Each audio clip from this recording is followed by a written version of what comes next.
पहले दिन petition file की थी तो इस पे नोटिस हो गए थे अटॉर्नी जनरल ऑफिस को, इलेक्शन कमीशन को।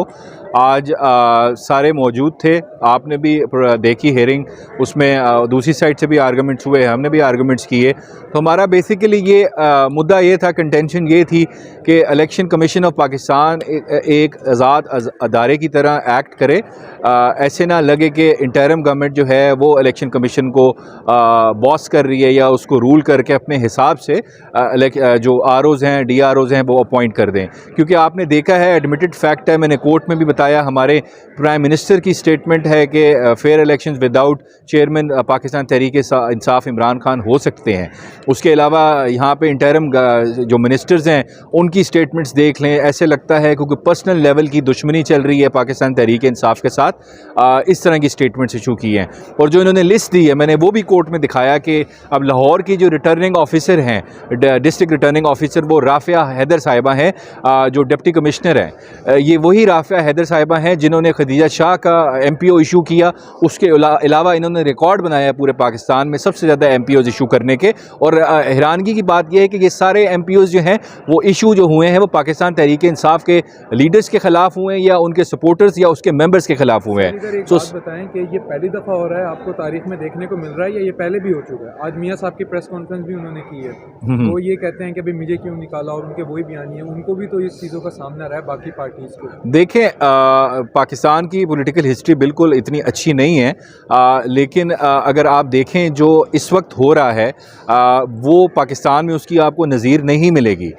यहाँ पे देखें कौन सी पार्टी के लीडर्स को अगवा किया गया है, 50-50 दिन बाद गायब किया गया है, ज़बरदस्ती उनकी क्लीन शेव करके, बाल बना के, उनका फेशियल करा के उनको बिठाया गया है कि प्रेस कॉन्फ्रेंस करेंगे, आप IPP ज्वाइन करें या आप परवेज़ खटक साहब की पार्टी ज्वाइन करें। उसके अलावा आपके 103 बंदे मिलिट्री कोर्ट्स की मिलिट्री की कस्टडी में हैं जिनका मिलिट्री कोर्ट में ट्रायल चल रहा है। उसके अलावा बेशुमार आपके एक FIR में 2500 बंदा नॉमिनेट हुआ है डिफरेंट शहरों में। आपके KPK में, पंजाब के अंदर, मैं मियाँवाली का बताता हूँ, वहाँ पे 1800 बंदा नॉमिनेट हुआ है एक FIR के अंदर। और उसके अलावा जिसका बंदे का ताल्लुक है PTI से, उसके रिश्तेदारों को उठाया गया, उनके घरों पे छापे मारे गए हैं। इस तरह का स्टेट की फस्तायत जो है पहले कभी नहीं नज़र आई। पहले बिल्कुल होती थी इस मुल्क में, इंजीनियरिंग होती रही है, बिल्कुल होती रही है, लेकिन इस तरह स्टेट इन्वॉल्व हो के एक पार्टी को डिसमेंटल करे और फिर उसमें बाद जो इंटरिम गवर्नमेंट है वो इतनी बाइस्ड हो कि उनके बयानों से लग रहा हो कि ये हमारे खिलाफ हैं। तो उस पैराए में अगर आप देखें तो अगर आपके DROs अपॉइंट होंगे जो ब्यूरोक्रेसी से, जो चीफ मिनिस्टर के अंडर काम करेंगे, PM के अंडर काम करेंगे, तो उनसे हमें एक फ्री एंड फेयर इलेक्शन जो है उसकी उम्मीद नहीं है। इस वजह से हम कोर्ट में आए हैं कि जी आप जुडिशरी से अपॉइंट कराएं, ऑर्डर करें इलेक्शन कमीशन को, ताकि आपको सेम्बलेंस हो, एक आपको नज़र आए चीज़ कि आपका फ्री एंड फेयर इलेक्शन हुआ है, क्योंकि जुडिशरी एक इंडिपेंडेंट इदारा है और वहीं से अगर DROs होंगे तो हमें फ्री एंड फेयर इलेक्शन की उम्मीद है। अदरवाइज़ इस हुकूमत के तहत जो अफसरान काम करेंगे उनसे हमें कोई फ्री एंड फेयर इलेक्शन की उम्मीद नहीं है। और फेयर इलेक्शन की उम्मीद नहीं है। आज की हेयरिंग के हवाले से बताएं, अदालत की कार्रवाई से किस कदर मुतमईन है आप, और आपको क्या नज़र आ रहा है? देखें, रिज़ल्ट तो मैं प्रेडिक्ट नहीं कर सकता, मैं ख्वाहिश कर सकता हूं कि हमारी पिटिशन अलाउ हो। हमने पूरी कोशिश की, आपने देखा भी होगा, और जज साहब कोई तारीफ़ बनती है क्योंकि उन्होंने बहुत पेशेंट हेयरिंग दी, हमें सुना, इनफैक्ट हमारे आर्गूमेंट्स अप्रिशिएट भी किए और जल्दी निपटा दिया, क्योंकि justice delayed is justice denied. अगर ये पिटिशन 2 महीने बाद डिसाइड होती तो मेरे किसी काम की नहीं थी। तो इंशाल्लाह हमें उम्मीद है, बहुत पर उम्मीद है कि हमारे आर्गूमेंट सुने गए, अप्रिशिएट भी किए गए और DROs का ऑर्डर होगा कि वो जुडिशरी से लिए जाएं और जो एक फ्री एंड फेयर इलेक्शन, देखें खाली पाकिस्तान तहरीक इंसाफ को इससे फ़ायदा नहीं होगा, इससे फ़ायदा हर पॉलिटिकल पार्टी को होगा, हमारी आवाम को होगा। उनके वोट पे डाका नहीं डाला जाएगा, उनका जो वोट का राइट है वो exercise free, fair, independent manner में होगा, तो फ़ायदा सबका है। अच्छा, फ़ायदा सबका है सर। ये तो आज की हेयरिंग के हवाले से हो गया। सुनने में आया कि आपकी इमरान खान साहब से जेल में मुलाकात हुई है, तो ये क्या? जी बिल्कुल, कल मुलाकात हुई है। कल साइफ़र का केस और तोशाखाना का जो नैब का केस है वो लगा हुआ था। कुछ 10:30 से लेके हमारी 3 बजे तक, क्योंकि हम एक ही कोर्ट में थे, तो उस दौरान खान साहब से हमारी बिल्कुल गुफ्तगू होती रही।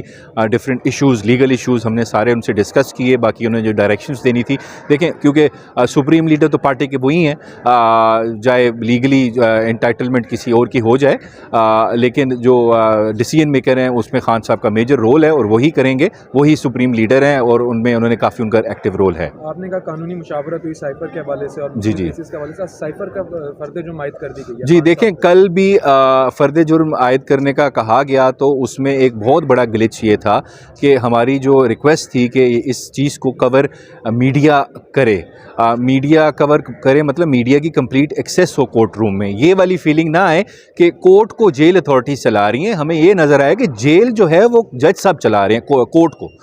यहाँ तो हमें ये लगता है कि जेल अथॉरिटीज़ कोर्ट को रेगुलेट कर रही हैं। अब मैं आपको दो एग्जांपल्स देता हूँ। मीडिया को एक बंद कमरे में बिठा दिया गया जिसके इर्द गिर्द 3 साइडों पे लकड़ी की दीवार थी और सामने उसके शीशा लगा हुआ था, और वो जज साहब से और हम वकला से और इमरान खान साहब से कम 30 से 40 से 50 मीटर के फासले पे थे। ना वहाँ आवाज़ जा रही थी, ना उनको ये पता था क्या हियरिंग हुई। इनफैक्ट वो मुझे उन्होंने इशारा किया कि क्या चार्ज फ्रेम हो गया कि नहीं हो गया, तो they were not aware what is happening inside the court room. और बाहर से मज़े की बात है, बल्कि हंसी भी आती है कि उनको अंदर बंद करके बाहर से ताला लगा दिया गया, कुंडी लगा के। तो मीडिया भी आप कह सकते हैं जेल के अंदर एक और जेल में था, जिससे हम उनको देख तो सकते थे लेकिन वो ना सुन सकते थे, ना उन तक हमारी आवाज़ जा सकती थी।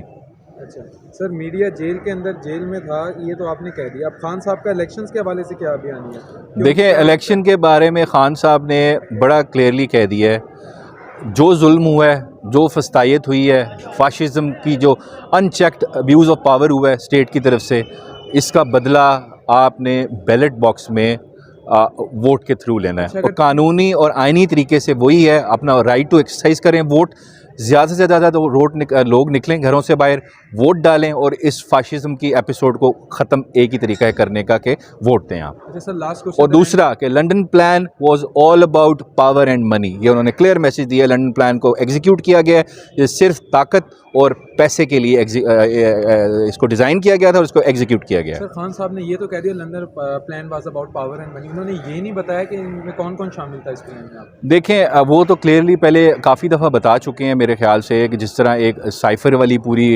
उनमें नॉमिनेट किए उन्होंने, कौन कौन इसमें इन्वॉल्व था, कि जिस तरह उनको पर्दे में रखा गया, बताया नहीं गया। तो देखें, वो गालिब का शेर है कि चीज़ें जो होती हैं वो आहिस्ता आहिस्ता, वो पर्दा जो होता है आहिस्ता आहिस्ता हट जाता है चीज़ों से। तो टाइम जो होता है ना, मौरख जो होता है, जो तारीख़ होती है, वो किसी को माफ़ नहीं करती। जो लोग गैर जमहूरी क़ुव्वतों के साथ मिलकर काम करते हैं उनको तारीख़ एक्सपोज करती हुई, ये सारे जितने आपके एक्टर्स हैं जो इस रोल इसमें अदा कर रहे हैं रोल, उन सबको तारीख़ एक्सपोज करेगी। ख़ुद ही उनके साथी किताबें लिखेंगे और बताएंगे कि ये रोल इस बंदे ने रोल अदा किया। अरे सर, मिलिट्री कोर्ट्स के हवाले से बता दें, आज उसका भी कहा गया है कि उधर भी शायद दोबारा सिविलियंस के ट्रायल शुरू हो जाए। और आखिरी क्वेश्चन ये कि अगर इलेक्शन पीटीआई जीत जाती है तो खान साहब का क्या लाहे अमल होगा, और अगर इलेक्शन पीटीआई जीतने में नाकाम होती है तो फिर खान साहब का क्या लाहे अमल होगा? देखें, पहला आपका सवाल तो देखें, बड़ी अफसोसनाक बात है कि हमारे मुल्क की सुप्रीम कोर्ट जो है वो मिलिट्री कोर्ट्स को लीगलाइज़ कर रही है। ये पूरी दुनिया में कहीं नहीं होता। आपके आइन के अंदर लिखा हुआ है कि जो एग्जीक्यूटिव है वो जुडिशरी के फंक्शंस परफॉर्म नहीं कर सकता। एक ट्रैकोटमी ऑफ पावर होती है। यहाँ पे आप एग्जीक्यूटिव को, एक मिनिस्ट्री ऑफ डिफेंस का मुलाजिम जो है वो आपका एज ए जज का रोल अदा करेगा, तो इससे आर्टिकल 10 ने आपका राइट टू फेयर ट्रायल नहीं होगा। और सबसे जो अजीब व गरीब बात है, जो मुझे समझ नहीं आ रही, मेरे ख्याल से पूरी दुनिया की जुडिशल हिस्ट्री में पहली दफ़ा हुआ होगा कि 5 जजेस कह रहे हैं आपके कि जी मिलिट्री कोर्ट जो है वो इलीगल है, अनकॉन्स्टिट्यूशनल है, और 5 जजेस ने ही उस फैसले को आज मुअत्तल कर दिया। ये कहीं नहीं होगा, ना आपकी हाई कोर्ट में होता। हम जब भी देखते हैं एक जज का फैसला ऊपर 2 जज सुनते हैं, यहाँ पे 5 जजेस मतलब बराबर हैं। ऑल जजेस are equal in Supreme Court. सिर्फ चीफ जस्टिस होता है first among equal, judicial power उसकी भी सेम होती है। तो ये एक अजीब सा, मुझे समझ नहीं आ रही, बड़ी फ़नी सिचुएशन है कि 5 जजेस कह रहे हैं कि आप मिलिट्री कोर्ट में ट्रायल कर सकते हैं, 5 उसको सस्पेंड कर रहे हैं। तो ये हमारी दुनिया में जग हसाई का एक मौका दिया हमने पूरी दुनिया को। जग हसाई होगी। बस ये बता दें खान साहब को क्या लाहे अमल होगा, अगर उन्होंने कुछ बताया आपको, अगर इलेक्शन देखें अभी तो पहला, खुदा ना खास्ता हार जी जाते हैं, जिस तरह देखिए पहला, अभी तो पहला टारगेट तो ये है कि एक तो हमने खान साहब की हमने लिबर्टी सिक्योर करनी है कि वो जेल से बाहर आएँ। ये हमारा पहला फोकस ये है एज ए लीगल टीम भी। दूसरा, इंशाल्लाह अगर इलेक्शन में जाते हैं भरपूर तैयारी से जाएंगे, सारे हलकों से उम्मीदवार खड़े होंगे, कोई हलका खाली नहीं छोड़ेंगे और इंशाल्लाह खान साहब पूरी उम्मीद है, उन्होंने कहा है कि पाकिस्तान तहरीक इंसाफ क्लीन स्वीप करेगी, मिनिमम 2/3 मेजॉरिटी के साथ पावर में आएगी। जब पावर में आएगी उसके बाद जो मैनिफेस्टो होगा उसके मुताबिक रिफॉर्म्स किए जाएंगे। हमने इंशाल्लाह मुल्क की जमहूरियत को स्ट्रॉन्ग करना है, कानून की हुक्मरानी लेके आनी है, बुनियादी हकूक़ की तहफ़्फ़ुज़ करना है और जो पीछे चीज़ें रह गई थी उन सब को बेहतर तरीके से परफॉर्म करना है और कवर करना है इंशाल्लाह।